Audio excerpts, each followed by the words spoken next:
Can you have two primary residences At the same time? at the same time? That's a great question. Let's dig in. You're listening to Home Sellers Advantage. I'm your host, Aaron Zapata. And I'm your other host, Todd Anderson. We are the Bald Brothers team at Impact Realty Group with Real Broker, and we are here to give you the home seller's advantage. You can find us online at www.baldbrothers.tv. Again, that's baldbrothers.tv. Or you can call us at 833-305-BALD. That's 833-305-2253. Okay, so it's big news. Who's they?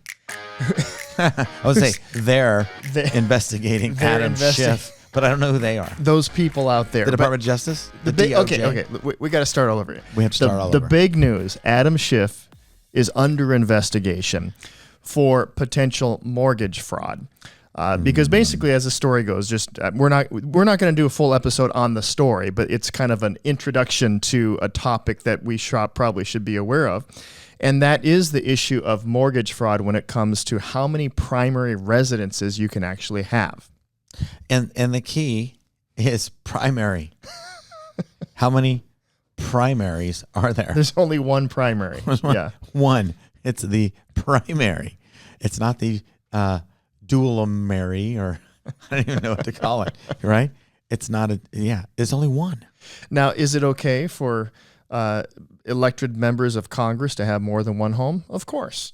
Absolutely. You can have as many homes as you want. For as much time as they spend in Washington, if they didn't have a second property there, I'd be surprised. Yeah. I mean, unless they're like insecure and they don't think they're going to get reelected, they're like, I'm only going to be here 4 years. I'm not going to buy something. I'm just going to, I'm subletting a room from somebody. Right. My grandma's got a place. I'm going to rent it from her for a while. Yeah. If that's not a good sign for a politician's future if they don't buy a house in Washington. But the story goes is he's being investigated for mortgage fraud because he has his home where he actually lives in his state. Mm-hmm. And where's the other home? In Maryland. Maryland. Okay, that's what. Yeah. So he has a home in Maryland. And I'm so bad at politics. I'm not into politics. Where's his primary home? Where's he from? Where does he represent? Well, he represents in California. Where is his primary? I'm not sure. I should have looked that up. We should look it up. Yeah, we just kind of jump into these stories without really doing all the research. He has a condo in Burbank, it says. Condo in Burbank. Okay. Is Adam Schiff from California? Yeah, he's a congressman from California. This is not a politics show. It's a trending topic on Google. So if I just type in, where is his primary home? He resides in Maryland and California. Yep. Okay, so can a person have multiple properties? Absolutely, yes. Yeah. It's a matter of what that property is distinguished as when it comes to a mortgage. So if you are selling a home or if you're purchasing a home, if you are selling your home and you're reviewing the purchase offers that come in here in California, there is a spot on the form that designates whether it's a primary residence or an investment property. Mm-hmm. And we, as your realtor that's helping you sell your home, it's not our job to ascertain whether or not something is actually a home that they're planning on living in primarily or an investment property. Right. That's between them and their lender and the government. Right. But there is also, of course, a third category, which would be a vacation home. So you might have a home that's a primary residence. You might have a home that's an investment property. And then you also have a home that would be considered a vacation home. But why does it matter? That's the big question. Why does it matter? And it matters for this purpose. When you are filling out an application to obtain a home loan that is backed by the United States of America, mm-hmm. which most of them are. It's called a qualified mortgage. Fannie Mae. Meets all of these standards that Fannie Mae and Freddie Mac set out. Mm-hmm. Well, one of the questions is this your primary home? Is this an investment property? Or is this a second home? Yeah. Like a vacation home? And each of those boxes have a different plan, a different protocol, a different, set of boxes that they need to check in order to be approved. Mm-hmm. So if you own a house in California and you decide to buy a second house in Maryland and you go to fill out that application in Maryland, and then you list that as your primary residence, but you don't actually sell or get rid of your primary residence in California, they're going to look at that and be like, wait a minute, time out. You lied to us on your application. Now, that in essence is the fraud. Yeah. Is that you knowingly wrote down and signed for something that you knew wasn't to be true at the time. Now, if he was selling the property in California, or if anybody's selling the property in California, we have a lot of our clients move to Tennessee. When you sell this home here in California and you move to Tennessee, you no longer have a primary residence in California. Now, even if it's like closing after you purchase in Tennessee, but you have already decided to move, you buy a house in Tennessee, you turn around and you sell the one in California, you've moved. And where you live is your primary residence. Yeah. And you have to make that clear. Yeah. It's, but I think we still need to answer the question, why would somebody be enticed to say something? Why would they say, well, I want to list this as my in the mortgage application, I want to put down that this is my primary residence. What would be the incentive for somebody to do that? Two main incentives. Okay. One is typically you get a lower interest rate. So it saves you money. Yep. Two is that you have lower down payment due. So again, it's financially motivated 90% of the time, because the ability to get a loan in that regards is much easier for a primary home. Yeah. Because you're going to live there. If you do an investment property, most of the time you're going to need 25% down. Yeah. If you do a primary home, you can buy for as little as 5% down and still be conventional. Yeah. You could do FHA for 3.5%. Right. Don't know what kind of loan he has. But that's the essence of the investigation. Yeah. Why would you say you're in two places at one time? I cannot live in two places at the same time. Yeah. It can live rent-free in my brain. Yeah. I might think I can live two places at one time, but if that's the case, we've got bigger problems. My kids just committed. My kids just heard me say that. Lives rent-free in my brain, and they're like, "Oh, Dad, why in the world would you say that?" Oh, about my voice too. Like, I'm recovering from a cold. I didn't have a voice for the last 2 days. They may not have even noticed. Well, now they do. Now they do. I'm sure they did. Yeah, now they're going to be like, oh, that Aaron paying attention. Let's just have Aaron talk some more. I can talk really low. Hey, so the big deal about this is mortgage fraud's a big deal. Yeah. And this, I'm not going to say it's on the lesser of the two evil sides.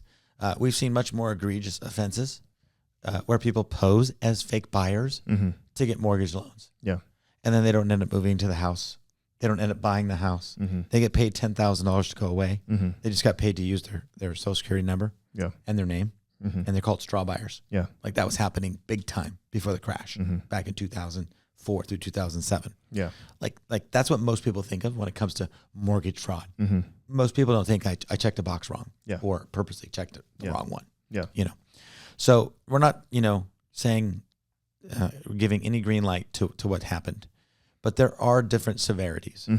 So whether or not anything comes of this, we'll only find out. My suspicion, my guess, my hypothesis. Your hypothesis? Yeah, hypothesis. My hypothetification. I don't know if that's a word. You got to give him some grace. He's sick. My best guess is that it's actually not going to go very far. I don't think so. I really don't. It seems like oftentimes when it comes to these sorts of things, high profile things, it just seems like they kind of go away. I was talking to the DA's office here in Orange County. I was a witness in a crime, and I had to go down and testify for the DA, on behalf of the DA, because they were prosecuting this person. And I was talking to them behind the scenes, and it was interesting. I don't know if things changed, but probably not. They said that, when we look at like trying to get a criminal conviction against somebody, we do look at the publicity that it's going to cause, and we have to weigh whether or not it's worth it. And then the other thing, they decided that how grievous is the crime. Yeah. And if the going after the person does not outweigh the grievance of the crime, and like, this doesn't really make sense. A lot of times they won't. Yeah. And so I think we might see that here. Yeah. If that's the way it rolls. Yeah. Yeah. So, and some people are happy, Some people will not be. But it's impossible for everybody to be happy. If everybody weren't happy, yeah, it's impossible. Hey, let's talk about if you're a home seller, like why does that matter to you? Your buyer's loan on your property matters because if something like that gets flagged in the middle of the process, it could blow your deal. Yeah.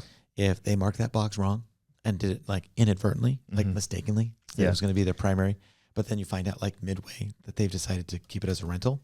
Yeah. That could like blow up the deal. It could affect, because if the qualification for the loan is based off of that specification and then it's discovered partway, especially if they're just barely on the line, that can be an issue. Sometimes we come across this oftentimes where something is marked as being a 1031 exchange when it really isn't. It's going to be a primary residence. It's not an investment property. We see all sorts of things. We do. And like I said at the beginning, it's not our job to do their work for them, for the buyers that are coming in. Now, if we happen to represent you as a buyer, of course, that's a different thing. We need to make sure that we're doing everything properly.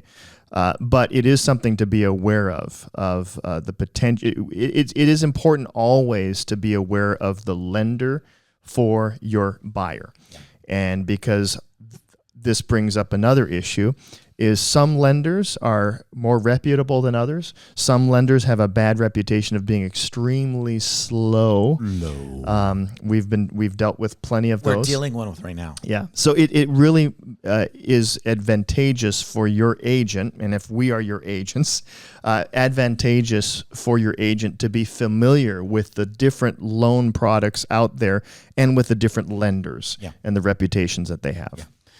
So right now we're dealing with a situation, and we'll just be upfront with it. It's been very frustrating, and it's really putting at jeopardy our client. Yeah, our client is buying a property; they are selling a property, and their buyer is having problems at the 11th hour with their loan. Yeah. So this is, once again, slow it down because a little bit confusing. We got several pieces of the puzzle. We are helping our buyer purchase a property, but in order for them to purchase it, they have to sell their property. And so the buyer for the home that they're selling is having massive problems with their lender. So we have no control over that at all. It's a completely different realtor, but it is holding up the process because of the lender. It is. And, one of the things that they thought didn't matter in the situation was some old debts through the court system, and they had to get some clarification, some paperwork at the last minute because they thought, oh, this isn't a big deal. This was years ago, but it was never resolved. Yeah, and it was not caught earlier. Yeah, and so now we're dealing with this situation where we're going to close at least a week late, if not more. It might be 2 weeks late. It might be 2 weeks, and that just puts everybody at jeopardy because our house, the one that our clients are buying, they're also buying another one. They're buying another one. So they have like another escrow. Full domino We've effect. We've got one, two, three. Yes, the three homes that involved. That we know. And of course, loan docs have already been signed by our client. And so if it goes long enough, then you end up having to draw new docs. Yeah, re-sign again. And that becomes an issue. A big issue. Yeah. So all that to say, your lender, your loan process, super important. And when you're working with, a listing agent, your listing agent should be really proactive when working with the buyer's lender. Yeah. In all fairness, as a listing agent, we're not often calling the buyer's lender on our properties and saying, hey, where are you at? What are you doing? Unless we start to see red flags. Yeah. And they're kind of noticeable. The appraisal gets ordered late. They go silent. Escrow's not getting an update. Yeah. And so we have some of these kind of echoes of coming disasters. But so you have to, sometimes as a listing agent, go full on, full court press. Yeah. And, we started that on this one. I am now in contact with the processor on the down leg escrow just to get information. And not only that, but this listing agent for the home that our buyer is purchasing is also in touch with that lender for our buyer's home that they're selling. It's very confusing. It is. But we're all pushing from every angle to try to get this loan through. Yeah. So just to kind of surmise, yes, what Aaron said is it is important for your listing agent to be in a position where they're ready and willing to contact that lender. We will typically do that, especially maybe toward the beginning when we're evaluating the strength of a buyer. We might contact the lender to get a sense of the lender's feel for that, the legitimacy, or I shouldn't say the legitimacy, but the power and the strength of the buyer to perform. The quality, yeah. And then normally everything is pretty smooth, yeah. but once we get towards the end, sometimes we're making a lot of calls. Yep. So, because our job is to get it done. Yep. And one last story as we close on this. Story time with the frog. Yeah. I had a client, and she was buying a condo, she first time buyer, and the lender she picked was reputable, had a great rate, national bank, but known for slowness. And I did the full on, full court press because we were closing late. Yeah. She was buying a short sale. And so time frames could not be passed. I literally was texting the branch manager, his manager, his manager's manager. I just dug deep and I went 3 layers up. So I'm talking like a regional vice president for a loan. And I started tweeting to customer service. And if you don't know this, but most of the large public corporations, their social media department sits right underneath the office of the president. And so the president has access to all the social media stuff. And so I was working directly with headquarters through my tweeting. And I finally got this message back that said, call your dogs off. Stop. You are contacting us so many times. We can't even work on your loan. And I'm like, hey, the squeaky wheel gets the grease here. Yeah, that's right. And I was relentless. And we finally got action. Yeah. And it was over simple stuff. Yeah. And so that shouldn't happen. But if you find yourself in a situation, sometimes your agent just needs to go full Hulk Hogan. May he rest in peace. On it. I'm just, that's a new phrase. I could go full Hulk Hogan. Yeah, I had to, but that's, anyways, long story short, your loan matters. Yep. And we love this. We love what we do. Even when it's frustrating. Yep. It gives us a challenge. Anything else, Todd? I think that's it. I think we covered it. Story time's over. over. We'll follow this story with Adam. Well, we're not personally going to give you updates on the story with Adam Schiff, but we collectively will follow the story with Adam Schiff. But we thought it's just a kind of a good introduction to talk about the lenders and the loan process. So that's right. So until the next time, we thank you for listening. Thanks for giving us some time today to hear us. And we love your thoughts. We love your comments. And so if you've got, some comments you want to leave, please leave them. We're on YouTube. We're on our podcast and also on our website at baldbrothersteam.com. So, love you guys. Thanks for listening. Until next time, God bless. Thanks for listening to the Home Seller's Advantage. The Bald Brothers Team is a licensed DBA of Real Broker, licensed by the California Department of Real Estate, number 02022-092. Again, we do not give any real estate, legal, or financial advice. If you'd like to reach out to us, you can call us at 833-305-BALD, or you can reach us online at baldbrothers.tv. Equal housing opportunity.